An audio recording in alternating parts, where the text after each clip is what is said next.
अस्सलाम वालेकुम my social media family. उम्मीद करती हूँ कि आप सब लोग हिफ्ज़-ओ-अमान से होंगे, खुशबाश होंगे। सियासी तज्ज़ियों और तबसरों के साथ आपकी खिदमत में हाजिर हूँ। बिना टाइम वेस्ट किए शुरू करते हैं पहली खबर से। अच्छा जी, अब जो आपके साथ पहली खबर शेयर करने जा रही हूँ ना, वो तो सुन के आपका दिल बाग-बाग हो जाएगा।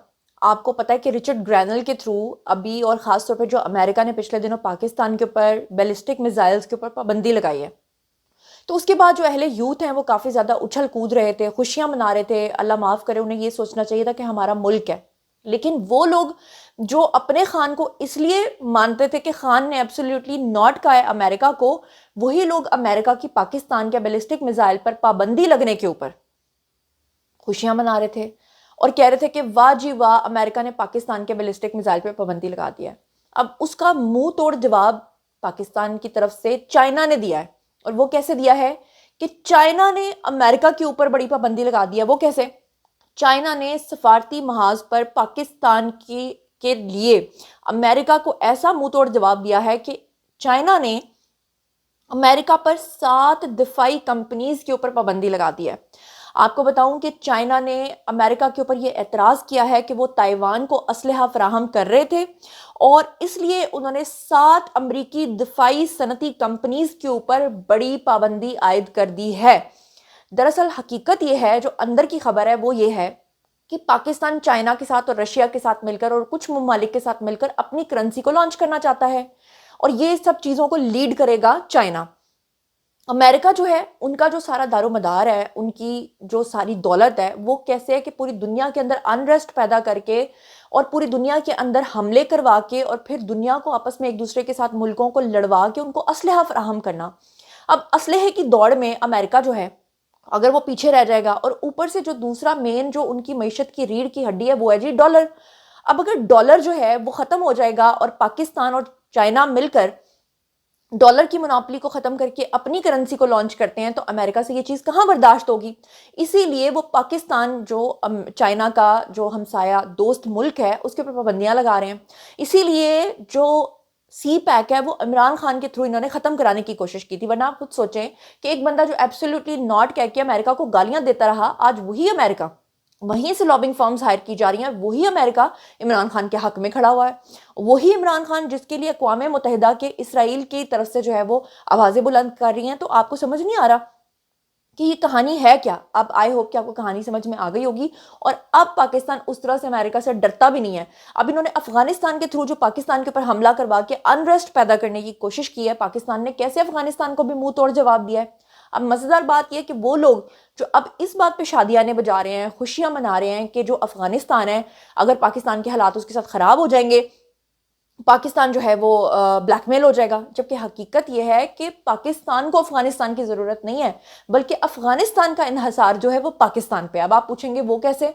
और अगर पाकिस्तान ने अफगानिस्तान का वो इन्हसार ख़त्म कर दिया तो अफगानिस्तान पाकिस्तान के कदमों में आ गिरेगा। वो कैसे, मैं आपको बताती हूँ। अब जरा मुलाहिजा फरमाएं कि पाकिस्तान और अफगानिस्तान की जो इस वक्त स्ट्रेटेजिक पोजीशन है वो क्या है। जो एक्स यानी कि साबिका ट्विटर पे तालिबान के हामी अनासिर थे, वो इस बात को दरअसल समझने से कासिर हैं कि अफगानिस्तान का पाकिस्तान पर इन्हिसार किस कदर है। कबायली कौम परस्ती का जज्बा जो है वो पाकिस्तान के ऊपर दबाव डालने पर अपनी जगह जो है वो खो सकता है।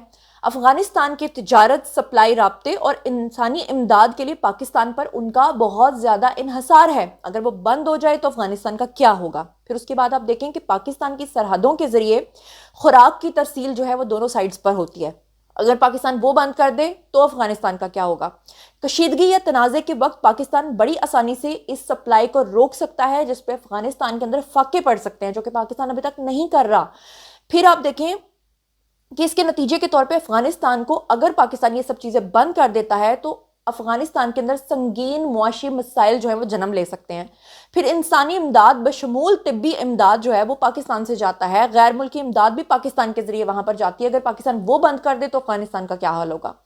फिर आप ये देखें कि पाकिस्तान की तरफ से किसी भी मुआशी पाबंदी या तजारती रुकावट के तहत जो है वो अफगानिस्तान को शदीद मुआशी और इंसानी बहरान जो है वो उसका सामना करना पड़ सकता है। इसलिए अफगानिस्तान मजीद पाकिस्तान के साथ पंगा नहीं ले सकता, और अगर लेगा तो फिर उसकी ये हालत होगी।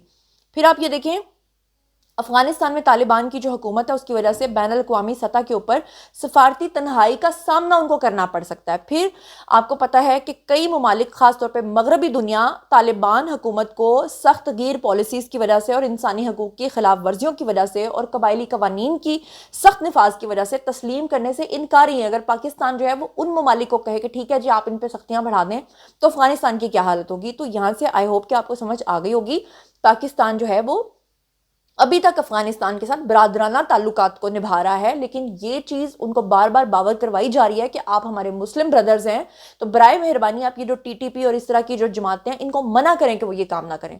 تو اگر وہ باز نہیں آتے تو پاکستان کے پاس دوسرے آپشنز موجود ہیں. پھر ایک اور بڑی مزیدار خبر آپ کے ساتھ شیئر کرنی ہے جناب، اور وہ یہ ہے کہ عمران خان نے جب سے سول نافرمانی کی تحریک کا اعلان کیا ہے، جب سے انہوں نے کہا ہے کہ آپ نے ریمیٹنسز پاکستان نہیں بھیجنی، تب سے ماشاءاللہ پاکستان کی ریمیٹنسز کو الگ سے نئے پر لگ گئے ہیں.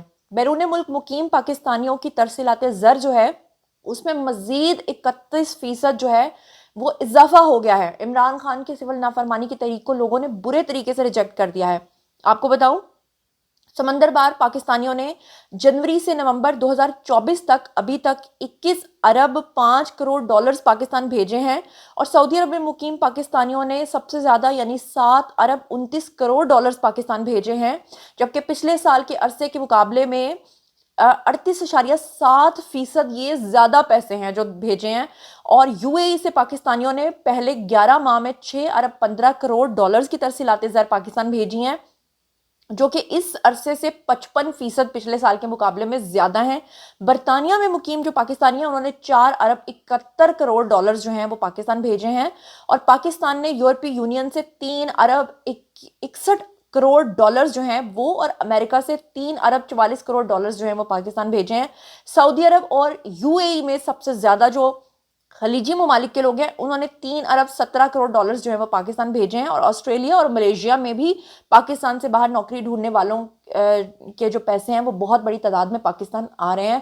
عمران خان کے سول نافرمانی کی تحریک کو اگر آپ یہ کہیں کہ وہ تو وڑ گئی تو وہ تو وڑ گئی ہے جناب. اور اس کے ساتھ ایک اور خوشخبری ہے جناب، وہ بھی سن لیجئے کہ 2029 تک برآمدات جو ہیں پاکستان کی سالانہ 60 ارب ڈالر تک بڑھانے کا ہدف جو ہے وہ پرائم منسٹر شہباز شریف نے طے کر لیا ہے، اور اس کا نام انہوں نے رکھا ہے اڑان پاکستان، اور اس کا اعلان وہ جلد کرنے والے ہیں. لیکن اس سے پہلے کہ وہ اعلان کریں میں پہلے ہی یہ خبر آپ کو دے رہی ہوں جناب، اقتصادی پلان جو ہے اس کے اکارڈنگلی قومی اقتصادی پلان 2024 سے لے کر 2029 تک محیط ہوگا، اور اس کے مطابق پروگرام کے تحت 2029 تک یعنی 29 تک برآمدات کو سالانہ 60 ارب ڈالرز تک بڑھانے کا جو پلان ہے وہ تیار کر لیا گیا ہے. پروگرام کے تحت جو ہے سالانہ آئی ٹی گریجویٹس کی تعداد جو ہے وہ ہزاروں میں اس کا اضافہ کیا جائے گا، اور اڑان پاکستان کے ذریعے پاکستان کو 2035 تک 1000 ارب ڈالرز کی معیشت جو ہے انشاءاللہ تعالی بنا دیا جائے گا. اور پروگرام کے تحت شرح خواندگی اور اس کی فروغ اور غربت میں کمی کے اوپر جو ہے حکومت سب سے زیادہ کام کرنے جا رہی ہے، اور ذرائع کا کہنا یہ ہے کہ آئی ٹی برآمدات کو اس پروگرام میں خصوصی اہمیت دی جائے گی.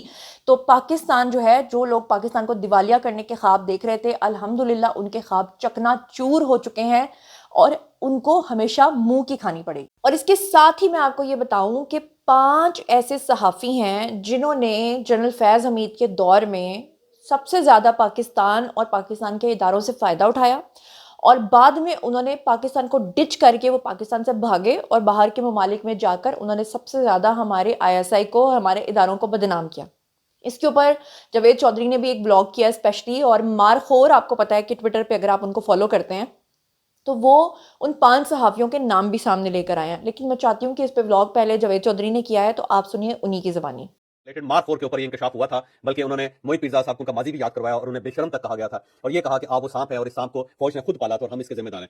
پھر میں نے پچھلے ویلاگ کے اندر آپ کو بتایا تھا کہ یہ بات صرف یہاں تک نہیں رہے گی بلکہ یہ آگے بڑھے گی. تو یہ ایک سٹیپ اور آگے بڑھ گئی ہے. مارک 4 نے انکشاف کیا ہے کہ 5 اور صحافی بھی ہیں کہ جنہیں آئی ایس آئی نے پالا تھا، اور یہ انہی کو ڈس رہے ہیں. آپ ان میں سے انہوں نے کہا کہ صابر شاکر صاحب سر فہرست ہیں. پھر وجاہت سعید خان کا ذکر کیا کہ یہ بھی اس میں شامل ہے. اب میں وجاہت سعید صاحب کے بارے میں آپ کو بتاتا چلوں کہ بڑے مزدار آدمی، میں نے ان کے ساتھ سفر بھی کیا ہے اور مجھے بڑے اچھے لگے ہیں وہ. لیکن ان کی جو دوستی تھی وہ جنرل راحیل شریف کے بیٹے کے ساتھ تھی. تو جنرل راحیل شریف صاحب کا بیٹا जो है वो इन्हें लेकर आया था एस्टैब्लिशमेंट के साथ, और इसी वजह से जनरल राहील शरीफ साहब उन्हें अपने जहाज में लेकर फिरते रहते थे, और उनके एक इंटरव्यू भी उन्होंने जनरल राहील शरीफ साहब के चलते चलते किया था। और वो मेन जो उनके पीछे फोर्स थी जनरल राहील शरीफ साहब का साहबजादा था, जो ज़ाहिर वजाद सईद साहब का दोस्त था, और इस वजह से वो एस्टैब्लिशमेंट के करीब थे।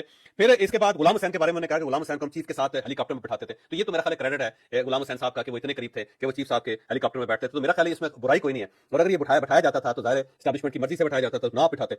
फिर सदीक जान साहब को उन्होंने कहा कि उनको हमने सर आंखों पर बैठाया और उसका हमें नुकसान बर्दाश्त करना पड़ा। फिर कहा कि आफ्ताब इकबाल ने आज भी हमारे पैसे देने। अब ये पैसे कौन से देने? मुझे ये लगता है कि आप टीवी एक बना था और उसके साथ इंडस टीवी बना था, और इंडस टीवी को खरीदा गया था और आप टीवी जो उसकी बुनियाद रखी गई थी, जो नाकाम प्रोजेक्ट था।